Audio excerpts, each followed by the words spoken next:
নমস্কাৰ ছাত্ৰ বন্ধুসকল আজি অসমৰ সামাজিক আৰু অৰ্থনৈতিক ইতিহাসৰ দ্বিতীয় অধ্যায়টোৰ সম্পৰ্কে কেতবোৰ ব্যাখ্যা আগবঢ়াব খুজিছোঁ।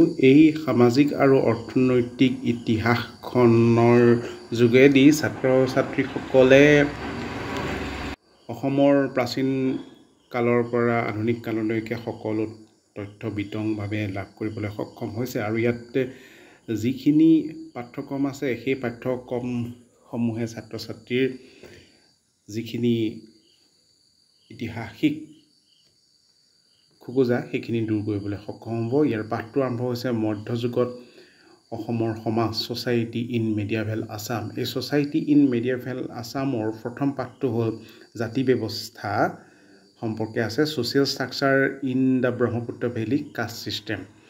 এই পাঠটোৰ উপৰিও ইয়াত অন্যান্য 5টা ছাব ইউনিট আছে।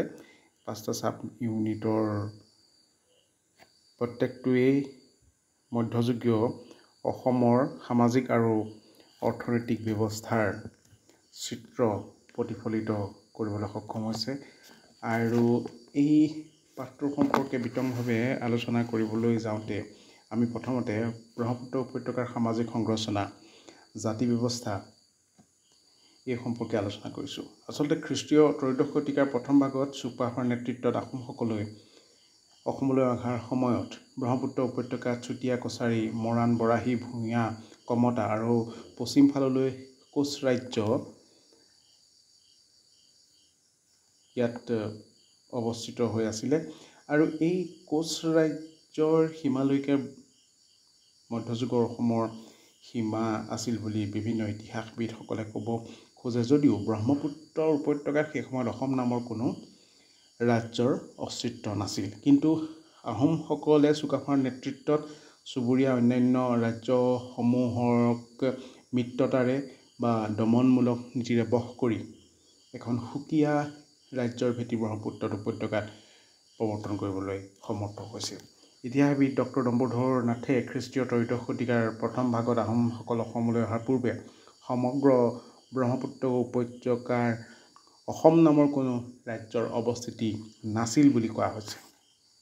তেওঁ এই বিষয়ে বিভিন্ন মত দাঙি ধৰিছে আৰু একচুৱেলি আহোমসকল অহাৰ সময়ত চুতীয়া ৰাজ্য কছাৰী ৰাজ্য মৰাণ বৰাহী ৰাজ্য ভূঞা ৰাজ্য কমতা আৰু পিছলৈ কোচ ৰাজ্য এই যিখিনি ভৌগোলিক অখণ্ডতা আছিল সেই ভৌগোলিক অখণ্ডতাক সামৰি আহোমসকলৰ নেতৃত্বত বহু ইতিহাসবিদে এখন নতুন ৰাজ্য অসম গঠিত হৈছিল বুলি ক'ব বিচাৰে। একচুৱেলি ইয়াত যি ৰাজনৈতিক আৰু ভৌগোলিক সম্প্ৰসাৰণ আৰম্ভ হৈছিল সেই ভৌগোলিক সম্প্ৰসাৰণে মৰাণ বৰাহী আদি জনজাতীয় যিখিনি ৰাজ্য আছিলে সেই ৰাজ্যখিনিক আহোম ৰাজ্যৰ ভিতৰুৱা কৰি পেলাইছিল। ইয়াৰ মাজতে চুতীয়াসকলো আছিল আৰু মধ্য অসমলৈ যদি আহোঁ তেতিয়াহ'লে খ্ৰীষ্টীয় 16শ শতিকাৰ আগভাগতে কছাৰী ৰাজ্যখনৰ একাংশ আৰু ভূঞা ৰাজ্যৰ একাংশ আহোম স্বৰ্গদেউসকলে নিজৰ মাজলৈ লৈ আহিছিল। এইদৰে যেতিয়া নতুন নতুন জাতি জনজাতিবোৰ আহোম ৰাজ্যৰ ভিতৰলৈ অন্তৰ্ভুক্ত হৈছিল সেই সময়তে মধ্যযুগৰ অসমত এটা নতুন জাতি ব্যৱস্থা কাষ্ট ছিষ্টেমৰ উন্মেষ ঘটিছিল। প্ৰকৃততে ইতিহাসবিদসকলে বাৰে বাৰে এটা কথা ক'ব খুজিছে যে আহোম শাসকসকলে যেতিয়া চুবুৰীয়া যিবোৰ জনজাতি আছিলে বা যিবোৰ ৰাজ্য আছিলে সেইবোৰ জয় কৰি প্ৰত্যেককে এটা নিৰ্দিষ্ট ৰাজনৈতিক কাঠামোৰ মাজত পৰিচালনা কৰিবলৈ চেষ্টা কৰিছিলে আৰু সেই পৰিচালনা কৰাৰ লগতে আহোমসকলৰ যিবোৰ ৰীতি নীতি তেওঁলোকৰ মাজত জাপি দিবলৈ চেষ্টা কৰিছিলে। এতিয়া আহোমসকল কালক্ৰমত হিন্দু ধৰ্মলৈ কনভাৰ্ট হৈছিলে আৰু এই হিন্দু ধৰ্মলৈ কনভাৰ্ট হোৱাৰ লগে লগে আহোমসকলৰ মাজত নতুন নতুন কেতবোৰ ধাৰণাৰ উন্মেষ ঘটিছিলে। আহোমৰ লগত অন্যান্য জাতি জনগোষ্ঠীবিলাকৰ লগত বৈবাহিক সম্পৰ্ক স্থাপন হৈ এটা আহোমীকৰণ, যিটো আহোমাইজেশ্যন প্ৰক্ৰিয়া বুলি কোৱা হয়, সেই আহোমীকৰণ প্ৰক্ৰিয়াটো আৰম্ভ হৈছিলে। ইয়াত ডক্টৰ ডম্বৰুধৰ নাথে কি কৰিছে যে কৈছে যে নামনি ব্ৰহ্মপুত্ৰ উপত্যকাত যি বৰ্ণাশ্ৰম ধৰ্মক কেন্দ্ৰ কৰি ইনিচিয়েল ষ্টেজত প্ৰাথমিক ষ্টেজত যি সমাজ গঢ়ি উঠিছিল সেই সমাজৰ বিপৰীতে কিন্তু স্বৰ্গদেউসকলে এটা বেলেগ চিটি আমাৰ উজনি অসমত গঢ়ি তুলিছিল। এতিয়া যে এই যে নামনি অসমৰ পৰা যিবোৰ আৰ্যকৃত সমাজ ব্যৱস্থা বুলি বহু ইতিহাসবিদে ক'ব খোজে, সেই সমাজ ব্যৱস্থাৰ পৰা লাহে লাহে উজনি অসমলৈ যেতিয়া বৰ্ণাশ্ৰম ধৰ্মৰ আৰ্হিত এটা সমাজ ব্যৱস্থা প্ৰতিস্থাপন হ'বলৈ আৰম্ভ কৰিছিল, সেই ক্ষেত্ৰত কিন্তু ব্ৰাহ্মণসকলৰ যথেষ্ট ভূমিকা আহিছিল। এতিয়া ব্ৰাহ্মণসকলে এটা যিটো ৰয়েল পেট্ৰনাইজ, ৰাজকীয় যিটো পৃষ্ঠপোষকতা লাভ কৰিছিল, সেই ৰাজকীয় পৃষ্ঠপোষকতাৰ বলতে তেওঁলোকে নিজৰ চিটি আহোম ৰাজত্বত প্ৰতিষ্ঠা কৰিবলৈ সক্ষম হৈছিল। আৰু ইয়াত যেতিয়া আমি জাতি ব্যৱস্থাৰ কথা আমি কওঁ, তেতিয়া যিটো টিপিকেল ইণ্ডিয়ান কাষ্ট ছিষ্টেম, সেই টিপিকেল ইণ্ডিয়ান কাষ্ট ছিষ্টেমত ব্ৰাহ্মণৰ অৱস্থিতি সদায় পৰিলক্ষিত হয়। এতিয়া মূল কথাটো হ'ল কি, উজনি অসমত যিহেতু আহোমাইজেশ্যন প্ৰক্ৰিয়াটো ইতিমধ্যে আৰম্ভ হৈছিল, সেই সম্পৰ্কে যদি আমি সমসাময়িক ভ্ৰমণকাৰীসকলৰ কথা চাওঁ, ভ্ৰমণকাৰীসকলৰ টোকা চাওঁ, তাৰ ভিতৰত চিহাবুদ্দিন তালিচৰ কথা আমি পাম। চিহাবুদ্দিন তালিচে কৈছে যে এই দেশৰ মানুহৰ কোনো ধৰ্ম নাই, অৰ্থাৎ তেওঁলোকৰ মাজত হিন্দু ধৰ্মৰ কঠোৰ নিয়ম নীতি প্ৰচলন নাই। যি মানুহেই যি বস্তুকে দিয়ে তেওঁলোকে তাকে খায়। মুছলমানেই হওক বা অমুছলমানেই হওক, যিকোনো মানুহৰ হাতেৰে তেওঁলোকে অন্ন গ্ৰহণ কৰে। অৰ্থাৎ উজনি অসমত যি সমাজ ব্যৱস্থা পৰিলক্ষিত হৈছিলে, তাত কোনো ধৰণৰ ৰিজিডিটি গোড়ামী পৰিলক্ষিত হোৱা নাছিলে সেই সময়ত। আৰু এইদৰে ৰিজিডিটিবিহীন বা গোড়ামীবিহীন এখন সমাজ ব্যৱস্থা উজনি অসমত আহোম তন্ত্ৰৰ দ্বাৰা প্ৰতিষ্ঠা হোৱাটো আটাইতকৈ লক্ষণীয় কাম। ইয়াৰ পিছত আমি 2 নম্বৰ যিটো পাৰ্ট আছে 2.2 সামাজিক সংগঠন, জাতি শ্ৰেণী সম্পৰ্ক, অভিজাত, পাইক, দাস আৰু লগুৱা লিকছ, এই সম্পৰ্কে যদি আমি আলোচনা কৰোঁ, তেতিয়াও আমি ওপৰৰ যিটো বৰ্ণাশ্ৰম ধৰ্ম ভিত্তিক সমাজ ব্যৱস্থা যিদৰে উজনি অসমত নাছিলে, সেই কথাটো ইয়াত দৃঢ়ভাৱে আমি জানিব পাৰিম। এতিয়া শ্ৰেণী জাতিৰ সম্পৰ্ক কথা আমি যেতিয়া কওঁ, তেতিয়া শ্ৰেণী জাতিৰ সম্পৰ্কৰ কথা ক'বলৈ গ'লে সমাজত যিটো টিপিকেল পৰম্পৰাগত ভাৰতীয় সমাজ ব্যৱস্থা যিটো জাতি প্ৰথা আছিলে, সেই প্ৰথাত 4টা জাতিৰ আধিক্য পৰিলক্ষিত হয়, যে ব্ৰাহ্মণ, ক্ষত্ৰিয়, বৈশ্য, শূদ্ৰ। কিন্তু অসমত তেনে কোনো জাতিবাদী সমাজ ব্যৱস্থা আমি কেতিয়াও দেখা নাই। কিন্তু এটা কথা ইয়াতে সেই সময়ত আমি পৰিলক্ষিত হয় যে ব্ৰাহ্মণসকলে ৰজাঘৰীয়া পৃষ্ঠপোষকতা কিন্তু লাভ কৰিছে। ইয়াত ব্ৰাহ্মণসকলৰ বিভিন্ন ভাগ অসমত সেই সময়ত প্ৰব্ৰজন কৰাৰ কথা আমি মধ্যযুগীয় কেতবোৰ ঐতিহাসিক খতিয়ানত পাওঁ। যেনেকৈ বাৰাণসী, উৰিষ্যা, কন্যাকুব্জৰ পৰা সময়ে সময়ে বহুতো ব্ৰাহ্মণ পৰিয়াল আহি আহোম ৰাজ্যত থিতাপি লৈছিলহি। এয়া হ'ল ব্ৰাহ্মণসকলৰ যিটো কথা। আৰু ইয়াৰ পাছত আমি দেখিম যে ব্ৰাহ্মণসকলে কিদৰে ৰয়েল পেট্ৰনাইজ লাভ কৰিছিলে, আৰু ৰয়েল পেট্ৰনাইজ লাভ কৰাৰ সুবাদত দৈৱজ্ঞ আৰু গণকসকলে কিদৰে ব্ৰাহ্মণসকলৰ দৰে সামাজিক প্ৰতিপত্তি আৰু ভূমিকা লাভ কৰিছিল, সেই কথাও ইয়াত আলোচনা কৰা হৈছে। এইখিনিতে মই উলুকিয়াব খুজিছোঁ যে আমাৰ কিতাপত এটা কথা লিখা আছিলে যে দৈৱজ্ঞ বা গণকসকলে ব্ৰাহ্মণসকলৰ পাছতে সমাজত এক উচ্চ স্থান দখল কৰিছিল। হৰকান্ত বৰুৱা সদৰ আমিনৰ অসম বুৰঞ্জীত উল্লেখ আছে যে শিৱসিংহৰ ৰাজত্ব কালত ৰজা ঘৰত বিচাৰ হৈ থকা দৈৱজ্ঞসকলক ব্ৰাহ্মণসকলৰে সমান স্থান দিয়া হয়। ইয়াত এটা কথা, ইয়াত হৰকান্ত বৰুৱা সদৰ আমিনৰ যিখিনি কথা, সেইখিনি আমি উল্লেখ কৰিছোঁ যদিও অসমৰ দৈৱজ্ঞ সমাজে এই কথাটোৰ বিৰোধিতা কৰি আমালৈ এখন জাননী প্ৰেৰণ কৰিছে। যি কি নহওক, আমি ইয়াতে যিখিনি কথা উল্লেখ কৰিছোঁ সেই সকলো কথা ৰেফাৰেঞ্চ প্ৰসংগপুথি ব্যৱহাৰ কৰিহে আমি উল্লেখ কৰিছোঁ, গতিকে ইয়াত কোনো আমাৰ দোষ নাই। কিন্তু আজিকালি বহু ক্ষেত্ৰত জাতিবাদী কিছুমান ধাৰণা নতুনকৈ গঢ় লৈ উঠিছে, আৰু তেওঁলোকে ইমানেই গোড়ামীৰে সমাজখন পৰিচালনা কৰিব খুজিছে যে কিছুমান কথা লাগি থাকিলে সমাজখনত অলপ প্ৰব্লেমেই হয়। যি কি নহওক আমি ইয়াতে এজন দৈৱজ্ঞৰ কথা উল্লেখ কৰিছোঁ আৰু সূৰ্যক্ষুৰি দৈৱজ্ঞ যি যি হেৰিয়ে কোচ ৰাজবংশী মানে দৰং ৰাজবংশালীখন লিখিছিলে সেই দৈৱজ্ঞজনৰ কথা আমি ইয়াত উল্লেখ কৰিছোঁ ইয়াতে আমি একাদিক্ৰমে অসমৰ কলিতাসকলৰ কথা উল্লেখ কৰিছোঁ কেওটসকলৰ কথা উল্লেখ কৰিছোঁ সুদ বা বৰীয়া নাথ বা যোগী হাৰী বা বনিয়া এইসকলৰ কথা উল্লেখ কৰিছোঁ আৰু বহুতো সম্প্ৰদায়ৰ মাজত কিদৰে একোখন খেল গঠন কৰি আহোমসকলে নিজৰ প্ৰশাসনতন্ত্ৰ চলাইছিলে সেই সম্পৰ্কে আমি ইয়াত উল্লেখ কৰিছোঁ আৰু বিভিন্ন যিখিনি অকুপেশ্যনেল গ্ৰুপছ আছিলে বৃত্তীয় লোক আছিলে সেইসকলৰ কথা আমি ইয়াত উল্লেখ কৰিবলৈ যত্ন কৰিছোঁ আৰু পাহাৰ ভৈয়ামৰ বিভিন্ন জাতি উপজাতি জনজাতিৰ সংমিশ্ৰণেৰে মধ্যযুগৰ অসমৰ সমাজ ব্যৱস্থা গঢ়ি উঠিছিলে আৰু সেই সমাজ ব্যৱস্থাক পৰিচালিত কৰাৰ ক্ষেত্ৰত মৰাণ বৰাহী কছাৰী চুতীয়া সকলোৱে চুকাফাক সহায় কৰাৰ কথা ঐতিহাসিক খতিয়ানবিলাকত পোৱা যায় ইয়াৰ পাছত আমি আৰু উল্লেখ কৰিছোঁ কছাৰীসকলৰ কথা কোচসকলৰ কথা চুতীয়াসকলৰ কথা এই সকলোবিলাক জাতি জনগোষ্ঠীয়ে আহোমসকলৰ নেতৃত্বত এখন সুকীয়া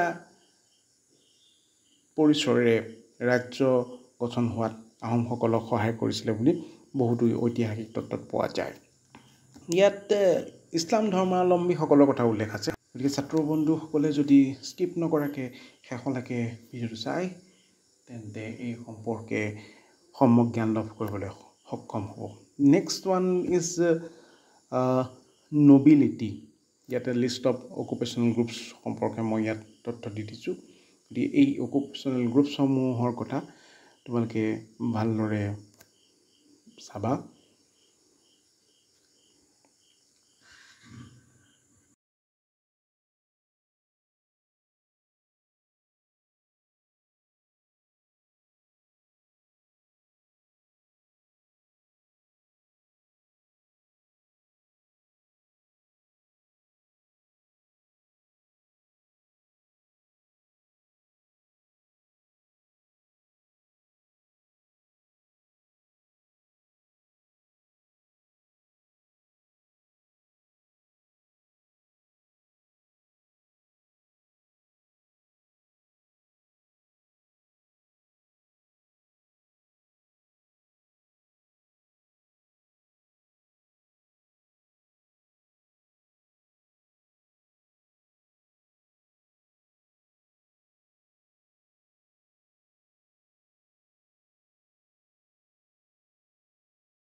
নেক্সট ওৱান ইজ নবিলিটি অভিজাতসকল আহোমসকলৰ নেতৃত্বত অভিজাতসকলে কিদৰে সমাজত স্থান লাভ কৰিছিলে স্বৰ্গদেউৰ পাছতে আহোমসকলৰ তিনিজনা মন্ত্ৰী আছিলে পাত্ৰ মন্ত্ৰী আছিলে বুঢ়াগোহাঁই বৰগোহাঁই আৰু বৰপাত্ৰ গোহাঁই আৰু তেওঁলোকক ডাঙৰীয়া বুলি কোৱা হৈছিল আৰু স্বৰ্গদেউ ভঙা পতা কৰিব পৰা ক্ষমতাও আনকি তেওঁলোকৰ আছিল ইয়াত বুঢ়াগোহাঁই আৰু বৰগোহাঁই চুকাফাৰ সময়ৰ পৰা আছিলে আৰু বৰপাত্ৰ গোহাঁই চুংমুং ধিঙীয়া ৰজাৰ দিনত নতুনকৈ সৃষ্টি কৰা হৈছিলে ইয়াৰ পাছত উজনি আৰু নামনি অসমৰ প্ৰধান প্ৰশাসনিক বিষয়া আছিলে যথাক্ৰমে বৰবৰুৱা আৰু বৰফুকন স্বৰ্গদেউ প্ৰতাপ সিংহ ৰাজত্বকালত এই দুটা পদ সৃষ্টি কৰা হৈছিলে ইয়াৰ পিছত একাদিক্ৰমে প্ৰশাসনৰ সুব্যৱস্থাৰ কাৰণে ফুকন বৰুৱা ৰাজখোৱা হাজৰিকা শইকীয়া বৰাৰ দৰে বিষয়া আহোম প্ৰশাসন তন্ত্ৰত পৰিলক্ষিত হৈছিলে এই সম্পৰ্কে আমি এই পাঠত আলোচনা কৰিছোঁ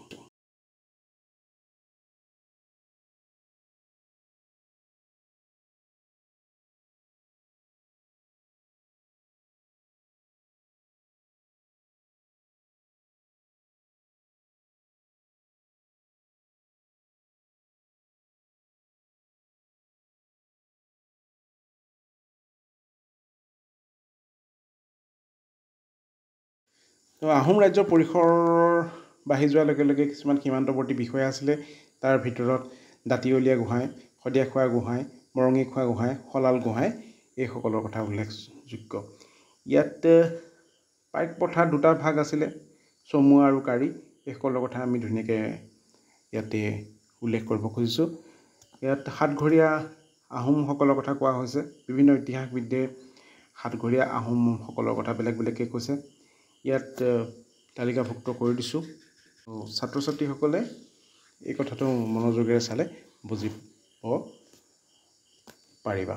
ইয়াত সৰ্বানন্দ ৰাজকুমাৰৰ ইতিহাসে সংগ্ৰাম ৬০০টা বছৰৰ বিভিন্ন পৃষ্ঠাত এই সম্পৰ্কে উল্লেখ আছে আৰু সেই কিতাপখনৰ প্ৰসংগৰ উল্লেখনেৰে আমি ইয়াত এই কথাখিনি আলোচনা কৰিছোঁ।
ইয়াৰ পাছত পাইকসকলৰ কথা উল্লেখ কৰা হৈছে।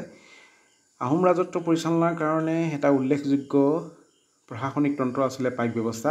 এই পাইক ব্যৱস্থাত আচলতে 15 বছৰৰ পৰা 50 বছৰৰ যিখিনি কৰ্মঠ আছিলে লোক আছিলে, সেই কৰ্মঠ লোকসকলে ৰজাক গা খাটনি দিবলগীয়া হৈছিলে আৰু এই গা খাটনি দিয়াৰ বিনিময়ত তেওঁলোকে দুপুৰাকৈ মাটি নিজৰ ভৰণ পোষণৰ কাৰণে লাভ কৰিছিলে।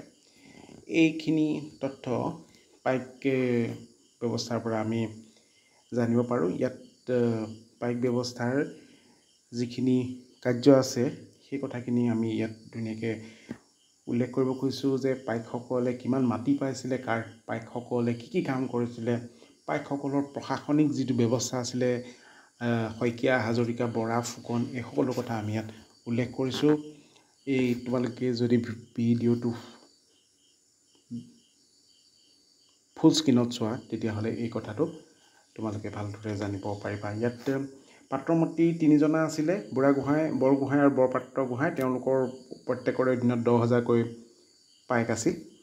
এইটো কৈ দিছোঁ। আৰু ইয়াত পাইকসকলৰ সম্পৰ্কে ক'বলৈ যাওঁতে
বিভিন্নখিনি তথ্য ইয়াত আমি উল্লেখ কৰিব খুজিছোঁ।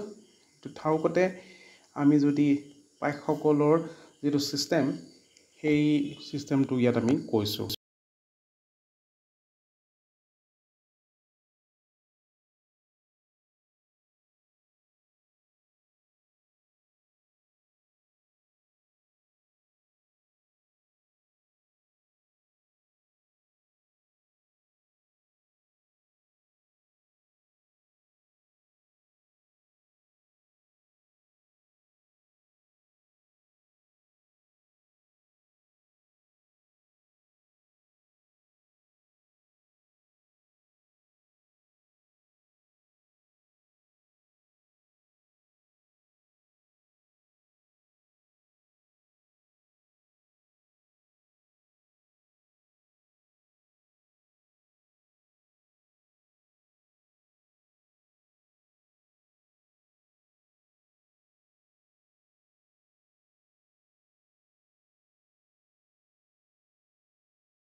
ইতিহাসবিদ ডক্টৰ ডম্বৰুধৰ নাথে পাইকসকলৰ সম্পৰ্কে যিটো 7টা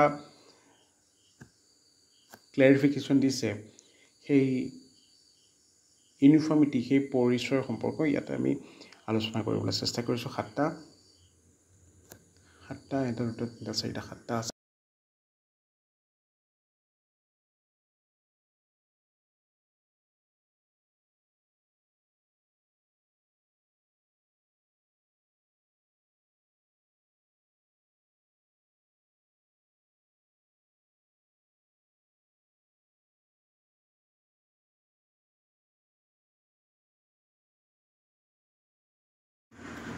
ইয়াৰ পাছতে আছে দাস লগোৱা লিকছৌ, এইসকলৰ কথা আছে, স্লেভছ এণ্ড ছাৰ্ভেণ্টছ।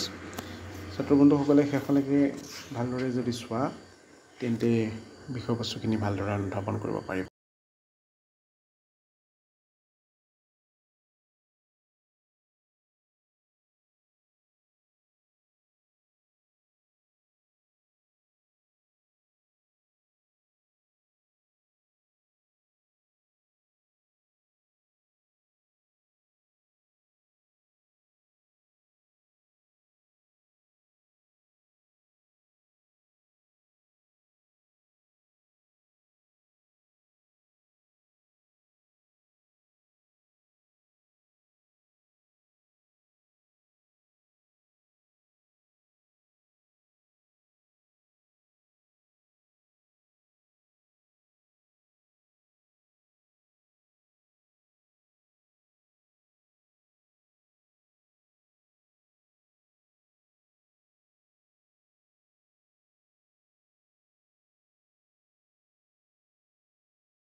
মধ্যযুগৰ সামাজিক আৰু অৰ্থনৈতিক ইতিহাসৰ ক্ষেত্ৰত পাইকসকলৰ যথেষ্ট ভূমিকা আছে। পাইকসকলৰ লগতে এই দাস লগুৱা লিকচু এইসকলৰ কথা সুন্দৰকৈ এই কিতাপখনত আমি আলোচনা কৰিব খুজিছোঁ। যদি তোমালোকে ভাবা যে এই আলোচনা তোমালোকৰ বাবে যুক্তিসংগত হৈছে, যথোপযুক্ত হৈছে, তেন্তে তোমালোকে এই ভিডিঅ'টো লগৰীয়াৰ লগত ভাগ বতৰা কৰিবা। নেক্সট আমি আলোচনা কৰিম অসমত নৱবৈষ্ণৱ আন্দোলনৰ